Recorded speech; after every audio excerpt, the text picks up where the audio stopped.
Hey y'all, it's me, Dr. Smeanermon Gyno Girl. I'm super excited. You guys are going to hear from the wonderful Dee Hartmann. She is a renowned pelvic floor physical therapist and now author. She wrote this book called The Pleasure Prescription, a surprising approach to healing sexual pain.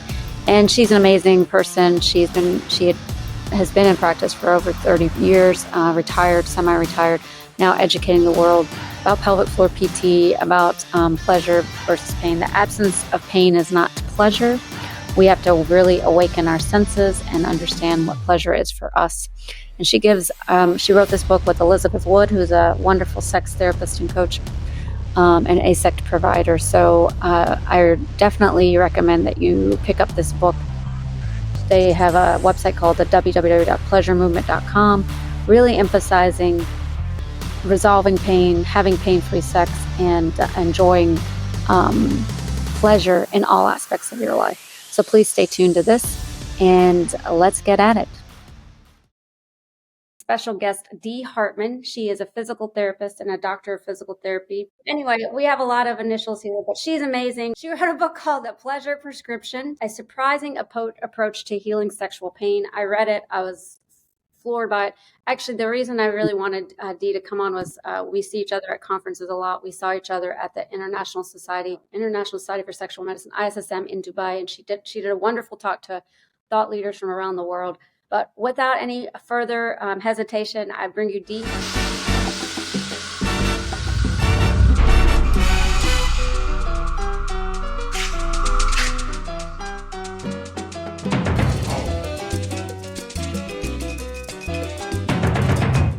Dee, can you elaborate on how many great things you've done for us, please?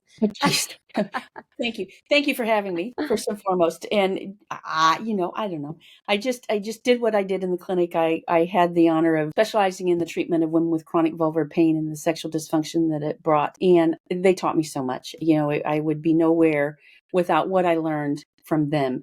As a physical therapist, it was always my job to help them heal themselves. I didn't fix anyone. So they taught me everything. Almost everything. I'm doing a little bit more anatomy and function now than I did when I was in practice. But what I talk about is all based on their ability to come to me and trust me with their most intimate details. Absolutely. And so you did your practice in the Chicagoland, I think mainly in downtown for a while, and then I was a bit of a gypsy. Yeah, I was a bit of a gypsy. We lived in Naperville, so I kind of started in Naperville and kind of gypsied around and ended up in the city in the last 12 years of my practice. So yeah, it was great. Yeah. So and I know now that you teach tons of physical therapists in the United States and now around the world with your vast experience. And that is truly an amazing gift that when I was reading in your book how you were sort of going to retire, and then Elizabeth Wood called you and was like, "You're not retiring yet." I think what you're doing is wonderful. But let's talk about the book, because I think that I've had a couple of physical therapists on, and we've talked about different issues around PGAD. And last time I spoke to Stephanie Prendergast about pudendal neuralgia, and we did a deep dive on that.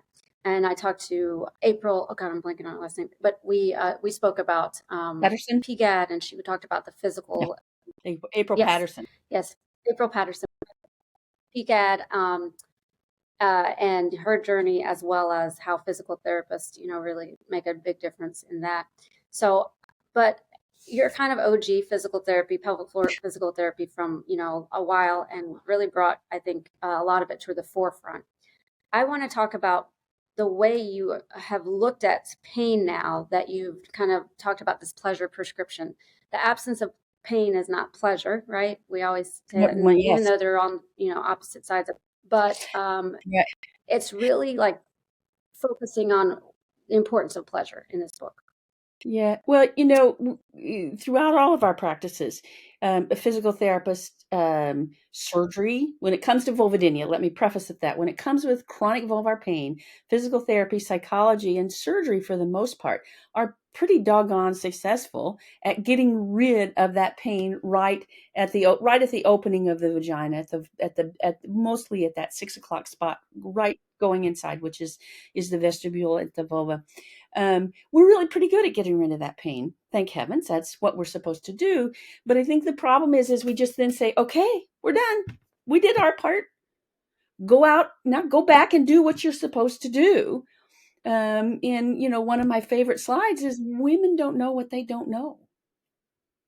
You think you're sending them back to a healthy sex life. What was their sex life before? What is their partnership like now compared to if they've had pain from the beginning? Then they don't know. If they had successful sex and then started having pain, that's a different story. But they just don't know what to do. And I think that was the biggest reason for writing the book, is because it's a gateway for women to help themselves, which again is right in my wheelhouse. That's how I always treated patients. The first 2/3 of the book are about the woman helping herself. She doesn't need gym shoes. She doesn't need a gym membership. She doesn't need a partner. It's really all about figuring out what's going on in her own body. We start in the first chapters about pain, because that's where I focus my time on. We then go into anatomy. And the third chapter is all about sensual pleasure. We don't really talk a lot about sensual pleasure, or everything that makes you happy throughout the course of the day. And that's really important in life in general, much less with sexuality. And then the next chapter is about sexuality and finding your anatomy, learning how to approach your anatomy and how to make it feel good. So in the last third of the book is, if Yeah. you decide you want to take it with a partner, you can. But the first 2/3 are solely focused on what the women can do for themselves, because that's what it's all about. We just have to help them understand what it's all about, because we know that women who recover from vulvar pain, sexual pain, never reach the same sexual function as their non-pain peers, and it's our basic right to have that arousal and desire. So, yeah. Yes, actually, I had Laurie Mintz on, and we spoke about, the orgasm gap and sexual pleasure. I like how you kind of tie in, yes, there's sexual pleasure, but there's so many different pleasures we have in life, right? Like you're walking out in the sunny day and you're seeing, birds chirping and this euphoria you get when you run, or for some patients, it's like sitting down and, unwinding in front of a TV and having a little bit of ice cream to bring you know what I'm saying? Like it's different types For of sure. pleasure that you're opening up these senses. Let's talk about that, because you did talk about awakening the senses. And I've heard you speak Mhm. about this, like even when you give talks, you kind of have people imagine themselves in a pleasurable situation that's not necessarily sex. It's, even Right. though we always are at conferences Right. where we're talking, how you had people, had you had the audience kind of think about pleasure outside of that too. So Yeah. let's talk There about there that was a a little bit. paper published that asked people to describe what pleasure was to them, and many of them, if you given a list of suggestions, they could come up with it. But if you weren't given any suggestions, people are like, "Well, sex, and I don't know what else. What is pleasure? Isn't that what pleasure is?" And pleasure truly is Yeah. something we have to take. It's always there. We just have to be aware. We have to look up at the sky and say to ourselves, "Oh God, look at that beautiful blue sky." Or feel the breeze on our Mhm. skin when we walk outside and say, God, that feels so good. If we always have our head down, if we Mhm. always have our head in the phone, if we always have our mind elsewhere, we don't pick up those cues. And it's simple, it's free, it never expires, you never run out of it. But we have to make the effort to do Mhm. that. It makes us feel better. It increases our serotonin. It just makes us feel better. So that in general, our level of pleasurable arousal stays high enough, we're just start at a higher baseline than if not. Obviously, there are days when nothing is pleasurable, and I get that, but it's something that we really Right. have to be conscious of, and that's really one of the biggest reasons too for writing the book, is to make people have that, give that awareness, in particular to women, but to men as well. Yeah, so it's really making you aware of these sensual things. What is sensuality? It's really more than just sexual pleasure. It's really Yes, all the senses wakening up from some type of pleasure, right? That's what you describe in the book, you guys do. yes, right. Um, Yeah, and I have to say that, yeah, Elizabeth Wood is the sex therapist that wrote this book with you, and your combined experience is like 50 years or something treating yeah, sexual issues and vulvar pain and stuff. But I love some of the examples that you gave in terms of, even with your patients. And I know there was an example of, when you're talking about waking up the sensuality, and you give so many specific tips in this book, like actual, like go sit down and do this breathing exercise. And it's step by step. And I think that's wonderful too. It's really a how-to book. Yeah, thank you. We created that way. There's a case study at the beginning of each chapter. Different ages throughout, we go throughout the life cycle with sexual dysfunction, with sexual pain. It's not just vulvar pain. And talk about all the things that were included in that case study. And then at the end, there's a set of prescriptions, things to do on your own, to follow, to help integrate whatever it was that was causing the problem in that case study. So we're hopeful that again, women can do it by themselves. And at some point, if they want to add a partner, then they can add the partner to help them understand where they're going and what they are doing that's pleasurable to them. If we don't know how to create our own pleasure and just expect someone to give us a wonderful orgasm and give us that sexual pleasure, and we don't even know how to get there, it's pretty tough. It happens. I mean, and it happens in a lot of relationships, and that's great. How many times have you heard women come to you say, well, I had a horrible sex life, but I got this new partner and wow, he's great. She's great. Doesn't really matter. Yeah. And I think sometimes there's a piece of lust there. Let's be clear, that newfound relationship. But oftentimes people just approach things from different perspectives. But I think it's really important for women to know their own bodies. Yeah, and that connection. And like I really like how you kind of, go through like just importance of language and knowing a common language. I think there was a case study on someone that had low genital self-esteem. Let's address that, because that's something I think we see all the time, right? That people are just not happy with maybe how they look down there, or they feel like they don't even know what down there is, like, and I think that can then secondarily affect, how they feel. So, oh, my vulva is too big, or I have this buffalo vulva, all these kind of different things that we hear about what vulvas are supposed to look like, or, not even knowing what the whole organ of the clitoris, right? And I love how you kind of, you have the pictures in the book and you define it. So let's talk a little bit about that, aspect of low genital self-esteem and anatomy. It's really interesting because, you have any number of women who come through your clinic and say, I just really don't like myself at all. And you say, well, have you ever looked? And they say, oh, no. It's like, well, how do you know you don't? And they're scared to. Like, but because I just don't like it. I don't even want to deal with it. I just don't like it. It's, and we know too from the research, it's not the women who are, it's not the men, excuse me, it's not the men, it's not the partners, excuse me, it's not the partners who are complaining about the woman's vulva. It's typically those who own the vulvas that are having the grief.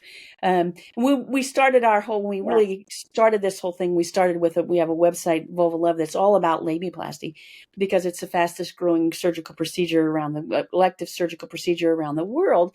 And it really is women who say, I don't really like my vulva. It's too big. When I look at pictures or when I look at TV, I see these nice, neat, tidy little vulvas where you don't see anything. And I want to be like that because that must be perfect, because look at what they're doing. And our point is the only thing normal about vulvas is diversity, right? Because not only our hands are different sizes, our eyes are different shapes, our ears are different shapes, our labia more than not don't match on the same body, much less person to person. And they're really a part of the wonderful arousal network. When we go and we chop part of that tissue off, we're losing some of the area that we can have touch with, that we can improve and increase our sensual arousal with.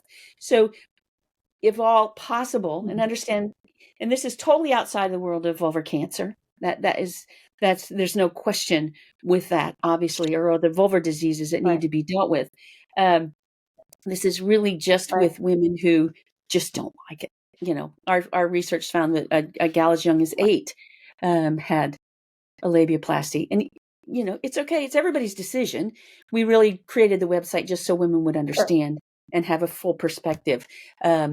But genital self-esteem is a real difficult thing. Psychologists have dealt with it forever and ever, and there's just tons of literature looking at it and why. And is it cultural? Is it intercultural? Is it childhood trauma? Is it? Any number of things that can cause that issue. and we just have to Absolutely. deal with it and get through it. And I Yeah. think that, right, and there are patients that, likely have some issue around, genital pain from, I think, enlarged vulva kind of going in and out of their vagina when they're having intercourse, or really disrupting their quality of life on some capacity, other than just how they look, right? There's some patients Right. that might fit into that category. There is so much diversity with our anatomy that I think you're totally right. The message is always, cute little Barbie vulva or something like that, Yeah, like Barbie. where they have, Barbie cut is basically, yeah. The Barbie cut is the name of I want a Barbie vulva. Yeah, it's crazy. And yes, interestingly, we know with full arousal, which can take up to 40 minutes in women, actually opens the vulva, open the labia, fills it with blood, and opens up. So if people are right. having sex unaroused, all sorts of things are different than having it when they're fully aroused. Mm, That's another real important yeah, important key. There are a lot of times that we just have sex because it's duty sex and we just do it, and it's not great. It's not the most pleasurable. It may be a little painful, but that really shouldn't be the norm. We really need to work on right. getting to that pleasure, building that arousal. It's not always easy. It's not always easy throughout the life cycle. It really doesn't matter where you are in the life cycle. It's not always the easiest thing. For some women it is, but others it's really more difficult. And again, that's why right now I'm all over the anatomy and the function of the clitoral complex, because I think that is something that Yes, I that have that model in my yeah, yeah. It's absolutely, and I think that's very important because when people suggest the body of the clitoris, they're thinking that's their whole clitoris, the glands, I guess. But the majority of the clitoris is behind the labia, and that's all the erogenous tissue. So this is the yes. model. Go ahead. You can go ahead and explain This it. is the model. This is the gland, the little part that we refer to, everybody refers to. Oh, this is the clitoris. But it comes up in a neck. It has a knee Yeah, that bends, and these crura or legs actually attach to the underside of the pelvic bone. And interestingly, if we look at MRI studies of right. this, we know that it's up on the outside. It's not deep and inside. It's actually up on the outside. Everybody is Mm, different. Everybody's clitoris is different. There's no norm. But with the studies that we've seen, it actually comes back up on the pubic symphysis, the joint in the front, and comes down. We from the pink part of the clitoris, similarly to the penis, it's not just a baby penis. Let me tell you, is erectile tissue. yeah, So it with arousal gets firm. We know from studies that it doesn't become right. erect.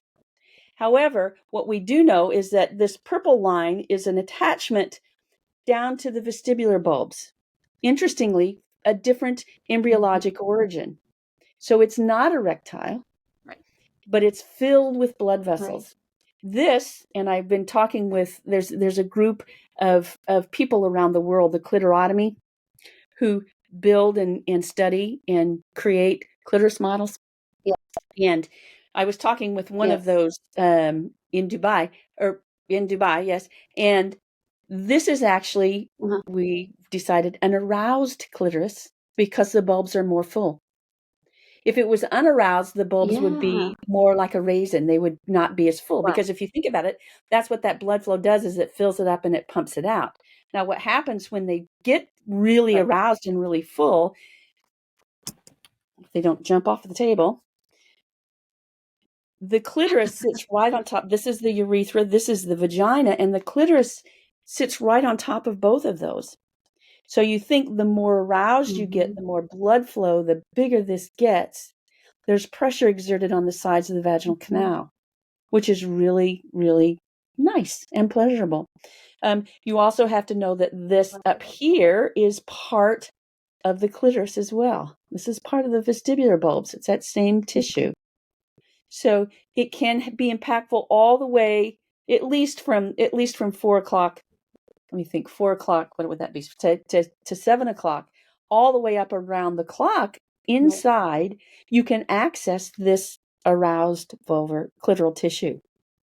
So if we, in my Absolutely. whole hype these days is if multidisciplinary practitioners can begin to talk about something as simple as anatomy, as black and white, as clear, as unsexy, as undirty as it is, we have it, we can hold it in our hands, and we talk about how the entire, all of the clitoris feels good to be stimulated. The clitoral nerves, the massive clitoral nerves, run right down on top of the clitoral body, so that even just running our fingers across the top, with the thinking of the glands here and just running across the top, your pelvic floor muscles start to jump. You start to get aroused. It feels good. And all of this is arousable tissue. It all feels good, not just the little nub. So that's fun. Yeah. It's just real. And I that's think it's one of the things that you emphasize. Yeah. And just knowing the anatomy, knowing the language, knowing the diversity of your anatomy is really important to remember, the whole idea of pleasure and arousal down there. What is down there? You have to actually name the stuff so that you can have a better understanding and have a better, and can stimulate it better, right? So then like, oh, it's just not the little thing I'm seeing up top. It's the whole thing underneath my labia. And that's why sometimes when people have aggressive labia surgery, and labiaplasty, the quote unquote Barbie look, they can really damage their erectile tissue down there. And they have, blunted orgasms or no orgasm after these procedures, and if you're not getting counseled on that, you very much should be. I'm also happy to say too, I don't know if you know Dr. Deborah Marshall at Mount Sinai in New York City. She's a gynecological oncologist, and she's doing a lot of vulvar surgeries for disease. And she now is starting a really strong push for nerve sparing surgery. We've been doing it in men for forever, but no one has ever really taken the time with women to say, well, wait a second, where are these clitoral nerves? Where's the influx of the neurology coming into the tissue? We want to be very careful not to damage that, because we want the vulval owners to come out of their surgery, hopefully as sensually and sexually intact as possible. So that's really very exciting. Yeah, that's wonderful, actually. I did not know she was doing that. That's wonderful. I also want to just talk about, when we talk about vestibular pain. So, I think I had a patient on who had provoked vestibulodynia. So I think my listeners have heard about it before. But, the vestibules that, where's my little puppet? If I had my puppet here, I'll show you. But the inner, from the inner labia minora up to the hymen remnant urethra and that posterior. Oh, there you go. Okay. Well, I have my. And this is a type of pain that. Oh, good. So you can show it to them. I have my puppet here, but I don't know. Someone stole my puppet. Okay. Anyway. Oh, here it is. Here's my vulva puppet. Okay, your puppet will probably be a little easier to look at. But I'll you the vestibule here is that my vulva puppet. You have your labia majora, labia minora, clitoral hood, the glands of the clitoris, the urethra. We talk about this inner labia minora from the Hart's line all the way around, as the vestibule, or as the opening into the vagina. But that little thin area of tissue that causes so many problems for so many people when they get provoked vestibular pain, either from nerves or from hormones or from pelvic floor. And so let's talk a little bit about your approach to treatment, how it used to be and how now. Because you're right, it's a biopsychosocial approach, right? So we have sex therapy involved, we have physical therapy, we have maybe gynecologists or urologists, or any other clinician that can address what the etiology of the vestibular pain is. Because that's when most people have pain with initial insertion of anything, whether or not it's a speculum, a penis, tampon, a toy or whatever, a tampon. And so these are the patients that, sometimes can develop, that involuntary contraction, the vaginismus, or it can be primary vaginismus, which I know you treat a lot of as well. But once we kind of treat the etiology from the bio perspective, and we're working on the sex therapy, the social aspects and all that stuff, or if a patient has something that's like from nerve proliferation in the vestibule and they have to have their vestibule removed and then come to you for physical therapy before and after, right? Because that's the whole process of trying to get someone more healed up after surgery, even, because then those muscles get super hypertonic from just being in pain from the surgery and all that stuff. So let's walk through how you've approached that. Like, let's imagine someone had a vestibulectomy and they're now trying to heal up, right? So we remove the inciting agent. We think it's the vestibule that had all these increased nerve endings from either birth or from an acquired inflammatory process, like something happened with a patient or has endometriosis or something like that. Right. And then they see you and they're like, now I'm healing from this vestibular surgery. Right. Let's Well, walk us through, you know, I'm sorry. again, I learned truly from the women I treated, and I found that the vestibular pain very rarely was, from my perspective, the cause of the problem. I think there's some primary vestibulodynia, those who have always had pain with touch. I think there's more psychology going on from that perspective. I think there's probably a lot of anxiety, what intergenerational kinds of stuff, all sorts of things in her history. However, if that's not the case, if it's let's say it's more secondary vestibulodynia where they had pain-free sex and then it started hurting, it's my sense that there's all sorts of things that can cause that problem. And I take a very holistic approach. I take a look at the viscera, I take a look at the fascia, I take a look at the musculature all around that area, because it's not uncommon for women with chronic vulvar pain to have bladder problems, urethral problems. They have urgency, frequency, or just dysuria, or bowel dysfunction, constipation, diarrhea, whatever the case, or endometriosis. If you think of all of those things, what you think of is pain. And when we have pain in our bodies, our pelvic floor muscles are very reflexive, and they go, oh, we don't like that pain. So it was my job to treat everything in and around. And once I could calm down that tension in all of those structures around, the pelvic floor muscles, those said, thank you. And they relaxed and let go. But I couldn't get there until I made sure that everything that was contributing to that tension overall was calmed. I always referred to it as chronic vulvar pain. It really didn't matter to me what their diagnosis was, because I'm a physical therapist. Physicians have to come to that one diagnosis for medical purposes and for billing, for identification. And PTs go the other way. We take that diagnosis and we say, okay, what can be contributing to that? From my perspective, we have to look at everything.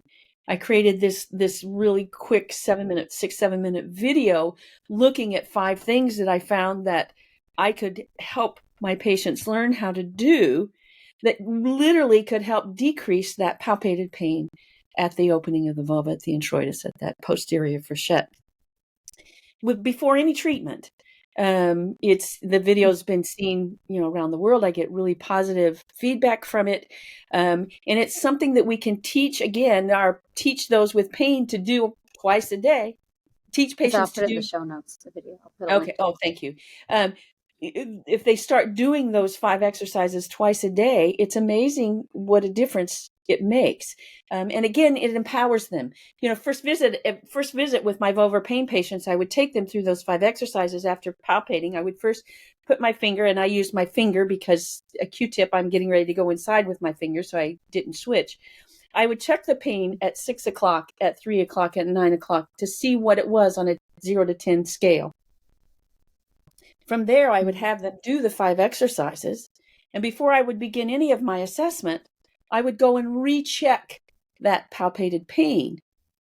And the vast majority of the time, and I have somebody who's currently, hopefully we're going to do some research on this, the pain was decreased just by doing these very simple exercises. So the biggest thing, I think, the biggest piece of that, I think, is it really helped women have an appreciation that the pain isn't all in their head, truly, and that there are things they can do from their perspective to make it less. That's great. And I think it's less traumatizing for them to know that they can actually have some control over it too. They can control it with their mind body. Well, before we leave, can we go through one of your exercises you always do when you lecture and get people to think outside? And hopefully, if you're driving, you can't do this, but maybe if you're sitting at home listening, where you have people take 3 deep breaths, imagine themselves thinking of something pleasurable and how that makes your senses feel. I think you did this at ISSM, and I love when Well, you I did mean, that. So that's why. yeah, I mean, I think we did an ISSM was I just really introduced each of the five senses, and then Yeah. suggested what it's like to not have those senses and what a negative impact it has. So that if you really stop and think, and you think of how beautiful the sky is, how perfect the clouds are, how gorgeous the trees are in whatever state they are. And then you listen and you hear the birds, or you hear the wind in the trees, or you hear a baby giggle. All of those things make you smile. Um, you touch a cheek, you touch a new baby. You have someone come up and put their hands on your shoulders so you feel that touch. You smell those luscious brownies. My brain always goes to brownies because they're so wonderful. You smell the fresh air Right. after a rain. You smell the fresh air after a rain. Um, and you then Mm, get to taste those brownies, or you know how wonderful it is to have your favorite fruit.